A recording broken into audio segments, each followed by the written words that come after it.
forgetting how to tie your boots. You are cruel, Mary Kelly. Don't tease me, I ain't going that quick.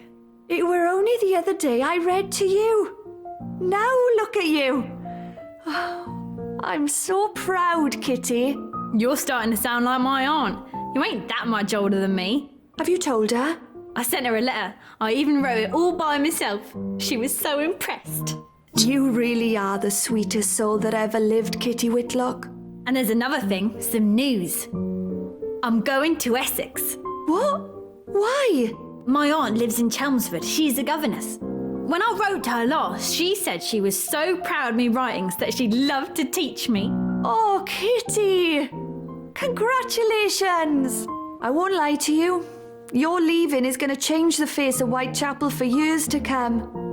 It won't be the same without you. Oh, Mary, do come and stop with us at Christmas. Chelmsford ain't far. I'll make a bed up all nice for you. I'm sure Auntie won't mind a bit. That sounds wonderful. I send you letters every month, Mary, I promise. I get right good at reading and writing. I know you will. You're going to do so good for yourself, Kitty. And you, Mary. I'll send you a postcard. Oh, bless you, you silly girl. Stay safe, Mary Kelly. I'll miss you. Yeah, I think actually over the course of the game it's been like 2 months, because it's like October, I think. It won't be the same, Oh, shit. I know that. But there are good things to come for us, Mary. I can feel it. I want to talk more with her. I didn't realise it was going to make me move. David stayed long enough to take me back. I've never been on a train, Mary. How exciting! Ooh. David tells me you can really taste the change in the air. I wonder what country air tastes like. Grass? Hay? Cows? Shit. What if I get really good at writing, Mary? What if what you saw weren't a dream? Yeah, I don't think it was a dream. Thank you. A premonition. For being so good to me. I'll never forget you. Alright, now we just have Charlie left, I think. Charlie boy! Oh, it's actually a cutscene. You're out late, as usual. What can I say, Miss Mary? I'm a man now. Don't just sup on small beer. Oh, how grown up. I've got to try, Miss Mary. There ain't no other man in the house save myself. And how do you be a man then, Charlie boy? Easy. If you can't set a good example, you've got Example. to be a dreadful warning. Eat all the food in the house and be an absolute cunt. Language! What? That's what Ma says a man is. Fine. 1 out of 3 ain't bad. It looks like you got some work to do. Oi, I ain't a professional man yet. I still got to practice. And practice you will. That'll make a man out of you yet. I really hope so, Miss Mary. I'll do you proud. Have a nice time, little man. Don't drink too much. Can't be promising much, Miss Mary, but I won't disappoint ya. Oh, young Master Hopkins has lovely sisters. I think I'll marry one of them. Oh my god. I can bake a wedding cake out of loaves of bread and put flowers on them. Mabel would like that very much. I started saving my own money. I keep it in my sock under my bed. Penny ain't found it yet. I've got to start investing in business, Miss Mary. I've got to read more newspapers. That's what men do, ain't it? Investing in business. My Good night, god. Miss Mary. There we go. I guess I can leave now. Time to go home. Perhaps we should go home. I'm pretty sure I spoke to everybody. Apart from that girl at the back, but I don't know who that is, so, you know. Scenes of my childhood arise before my gaze, bringing recollections of bygone happy days. When down in the meadow in childhood I would roam, no one's left to cheer me now within that good old home.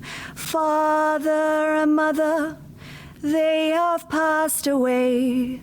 Sister and brother now lay beneath the clay. I don't like this. But while life does remain, to cheer me I'll retain this small violet I plucked from mother's grave.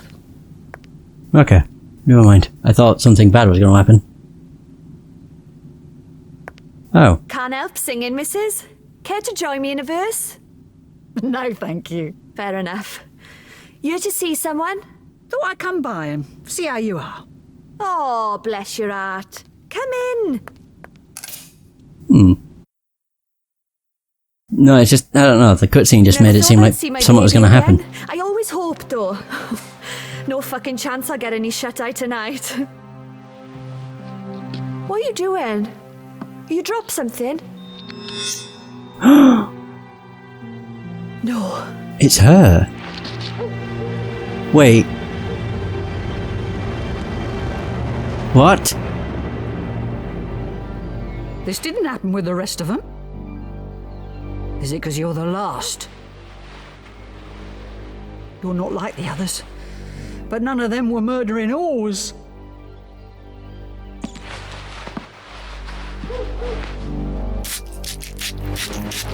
Oh God. Mrs. Morris. He weren't dead when you left him. He told me about the witch in the red shawl. I was gonna cook him a nice stew. Once he got better, he would have praised God for saving him. How happy he could have been. Oh. So that's the severed heart. Ew. Did you just eat the... what? Did she just eat the fucking heart?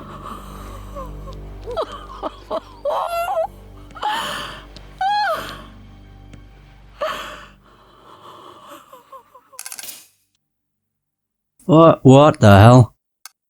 Donna Disguise? What? So, she just killed Mary and cut out her heart. What the fuck?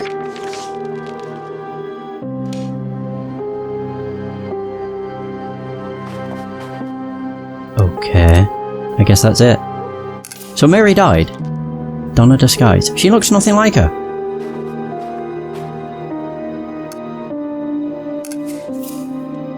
Escape to the docks. What in the bloody hell?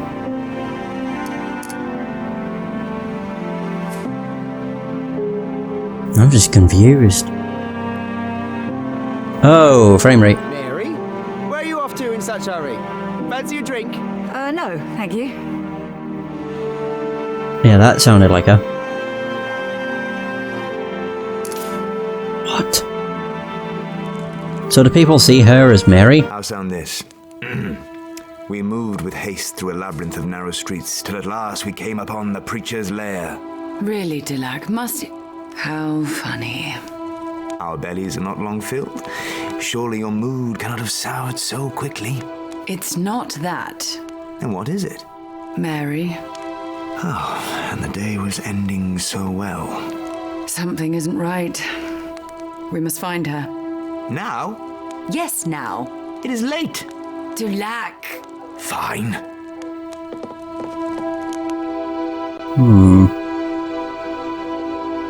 Du Lac, I smell monkshood. Surely not. You are mistaken. It leads to Miller's Court. Yeah, a light's gone out. Find Mary.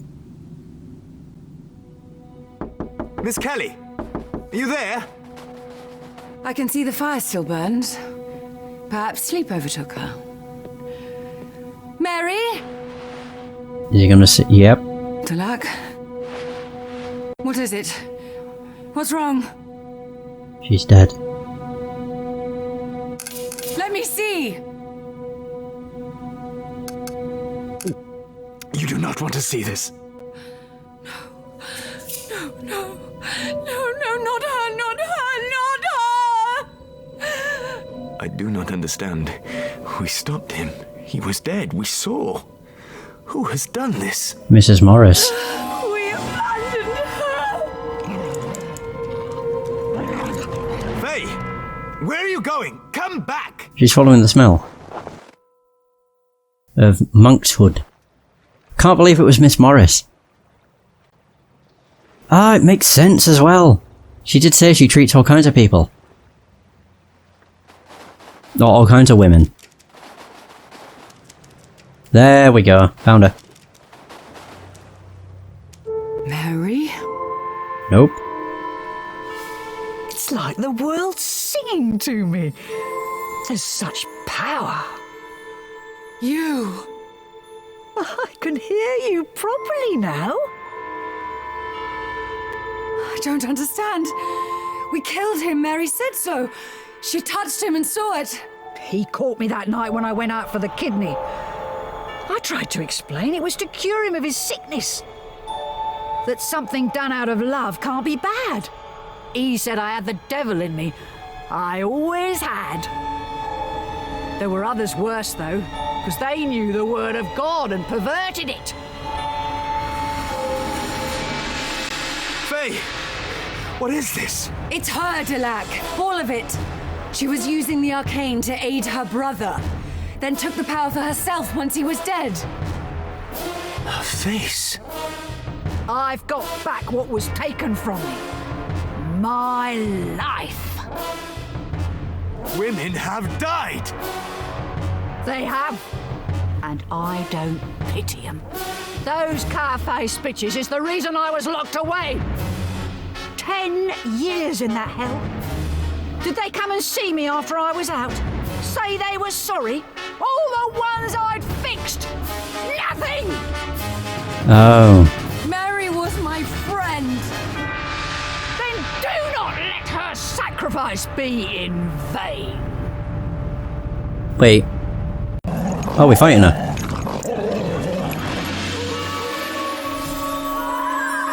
Oh.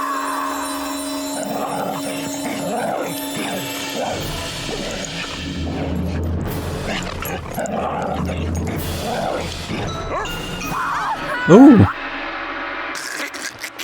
Oh, Jesus. I think she might be dead. Maybe. Oh god, she got stabbed. Du Lac, if you wouldn't mind. Brace yourself. They are immortal, so.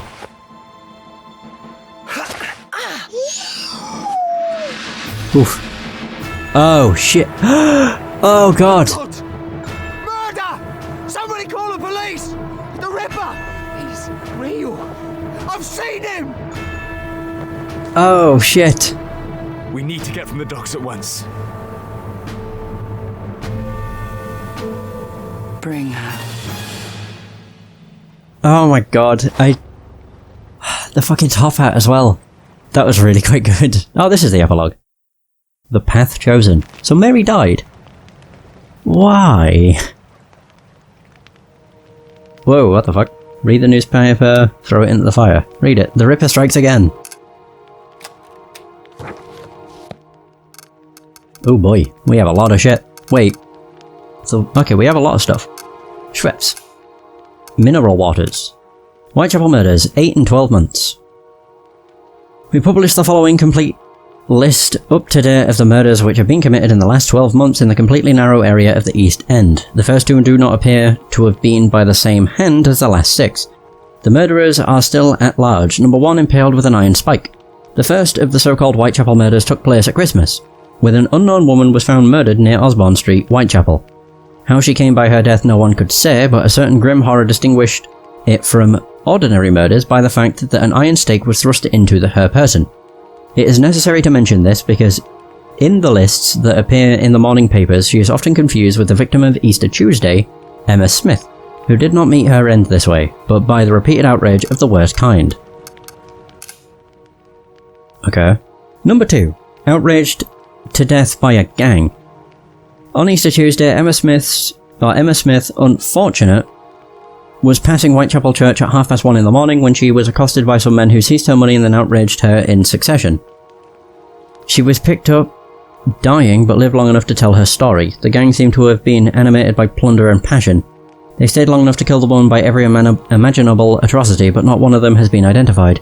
The incident attracted little attention and no arrests were made. Number 3, stabbed with 39 wounds. Early on the morning of August 7th, a woman supposed to be Martha Tabram, aged 35, a hawker, lately living off Commercial Road E, was discovered lying dead on the first floor landing of some model dwellings known as George Yard Buildings, Commercial Street, Spitalfields. The woman, when found, presented a shocking appearance, her body being covered with stab wounds to the number of 39, some of which had been done with a bayonet.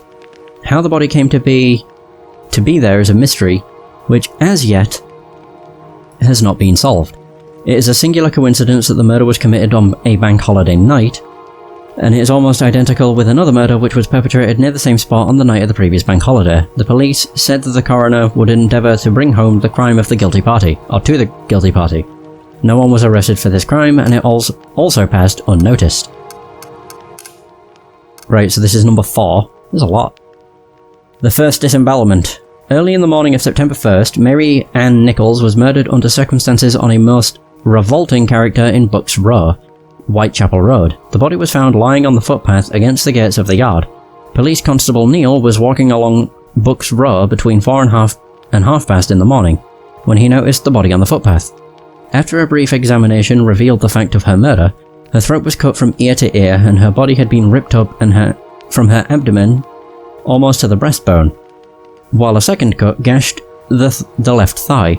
The coroner on September 23, 1888, said that she was last seen endeavouring to walk eastward down Whitechapel. She said she had her lodging money 3 times that day, but she had spent it. That she was without money, that the lodging house deputy refused to trust her, and that she was going to look about and get some money to pay for her lodgings, and that she would soon be back. What her exact movements were after this is impossible to say. At all events, in less than an hour and a quarter after this, she is found dead at a spot rather under 3/4 of a mile distant. The condition in which the body was found appears to prove conclusively that the deceased was killed on the exact spot on which she was found. There is not a trace of blood anywhere except at that spot where her neck was lying. Number 5. The first with the missing portion. On September 9th, at 5 minutes past 6 o'clock on Saturday morning, a man named John Davis, living at 29 Hanbury Street, Spitalfield, discovered the body of Annie Chapman in the yard at the rear of that house. The body had its clothes so disarranged as to show that the lower part of her body had been horribly mutilated. The throat had been cut so deeply that the head was nearly severed from the trunk. The surgeon said he had no doubt that the throat was first cut and the stomach subsequently mutilated. The body had been ripped up from the abdomen to the breastbone and then hacked and gashed until the entrails protruded. Portions of the flesh hung in shreds, and some of the viscera were on the shoulders. On examination, it had been found the uterus was missing. So this is number 7, or number 6 and 7. Number 6 and 7, the double event. On Sunday, September 30th, 2 murders were committed. The first was on Elizabeth Stride in Berners Street, opposite the International Working Men's Educational Club. The woman's head was nearly severed from her body, and her blood streaming down the gutter. The body, when found, was quite warm. In one hand was clutched a box of sweets, and at her breast were pinned 2 dahlias. She was respectably dressed for her class and appeared to be about 35 years of age. On the same date, shortly before 2 o'clock, Police Constable Watkins, number 881, of the City Police, was going round his beat. When turning his lantern upon the darkest corner of Mitre Square, Aldgate, he saw the body of a woman, apparently lifeless, in a pool of blood. The woman's throat had been cut from the left side, severing the main artery and other parts of the neck. Blood had flowed freely, both from the neck and the body, onto the pavement. Apparently the weapon had been thrust into the upper part of the abdomen and drawn completely down, ripping open the body. And, in addition, both thighs had been cut across, the intestines had been torn from the body and some of them lodged in the wound on the right side of the neck. Her clothes were thrown up onto her chest, both hands were stretched by her side. Wait, what about number 8? Oh, there we go. Oh god, number 8. The latest and the worst. Today, November 9th, Mary Jane Kelly was hacked to pieces at number 26, Dorset Street, Spitalfields. Shit.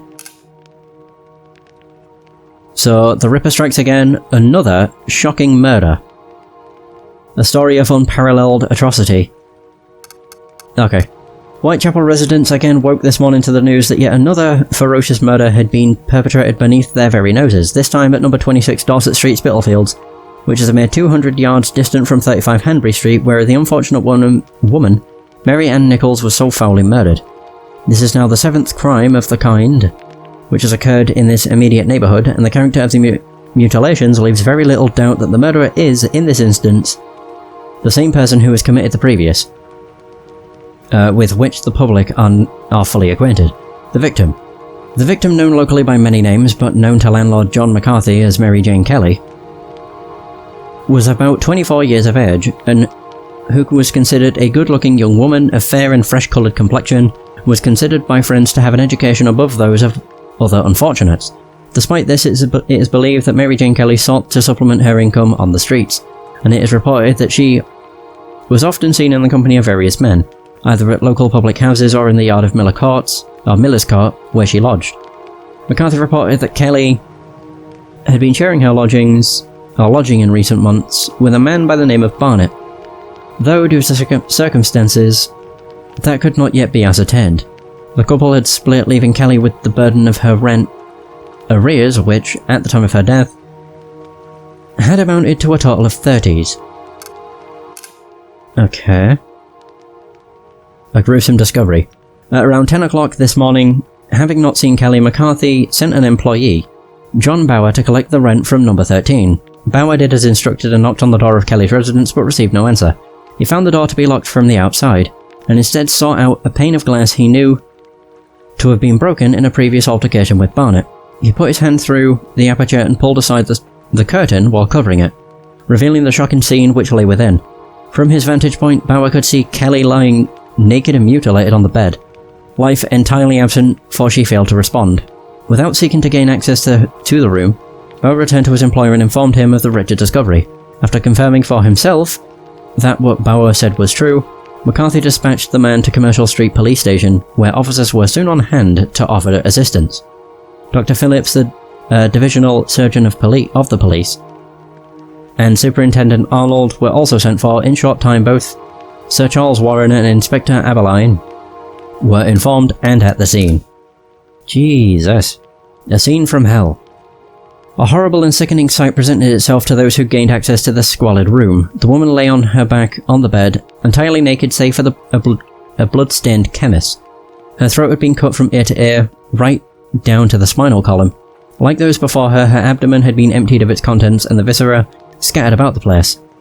Her face had been slashed about as though the perpetrator hoped the features of the poor creature would now be unrecognisable. A more horrid sight could not be imagined. Despite the atrocious and bestial nature of the crime, investigators are currently in the belief that Kelly either knew the perpetrator or that she willingly invited them into her room, for there was no evidence that a struggle had taken place. And residents had reported that the yard had been rather quiet until cries of murder had been heard around 2 or 3 o'clock. While the examination was taking place, a photographer arrived to take photos of the body, the organs, the room, and its contents. Fucking Jesus. Was it a double event? Another murder, of which this reporter was the primary witness, occurred in the early hours of the morning at St. Catherine's Dockside. It cannot be a matter of coincidence that such a monstrous crime took place in the same locality as that of the poor unfortunate death of one Mary Jane Kelly, who was found mutilated in her home before midday today. Despite promptly reporting the crime to Commercial Street Police Station, officers failed to accurately report the witness statement due to what can only be described as unfounded prejudices against a journalist working for the Mail. With the evidence brushed under the rug, this reporter sought out the crime scene, alone and without protection from the monster still prowling the streets of Spitalfields, to uncover the truth behind this terrible crime. Shockingly, all evidence had been destroyed at the scene, leaving nothing to link the two incidents save hearsay. Upon reflection, it is easy to question one's own eyes, but it's difficult to forget such an image. A man cloaked in darkness, a knife held aloft, a top hat shielding his features from view, and the wretched creature who had fallen prey to his animalistic tendencies laying fractured at the feet of the beast. Perhaps if the police of H Division had heeded the warning of this reporter, a young woman may yet have lived to see a new tomorrow. Well, we did it. Hooray! That's what I say, I can now burn it, can't I? God damn it.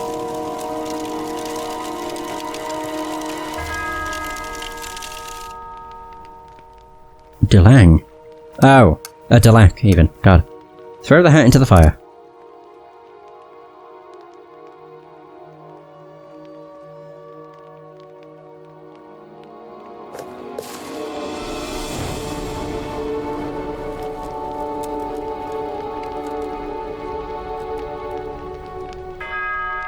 I don't even know where the hell we've made the fire. Oh, the cloak. Oh, right, he wasn't... okay. He was wearing all this over his stuff. But why?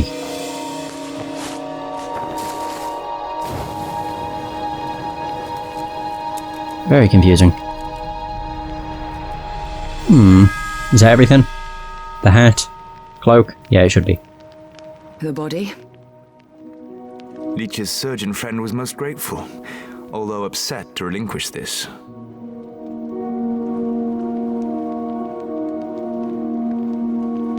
Why did you want it kept? That woman absorbed some of Miss Kelly's power. Power for us to use.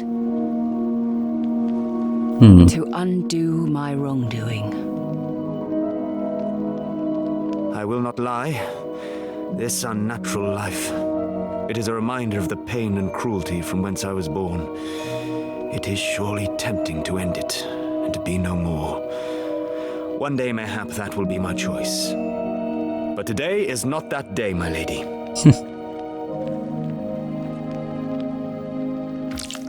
Ew. It is a pyre of sorts.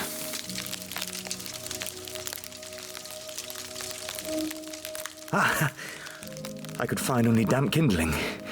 It oft makes for unruly fires. Du Lac, look! What do we see?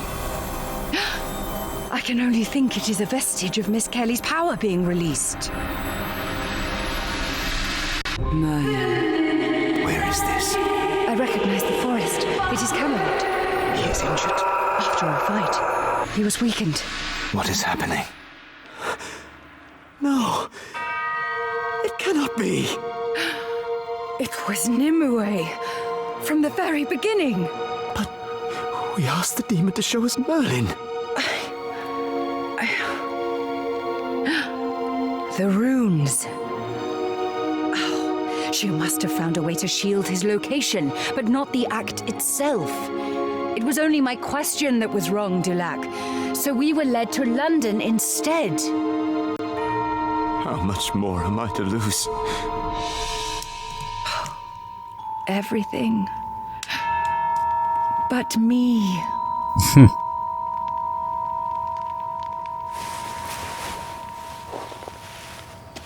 Oh shit.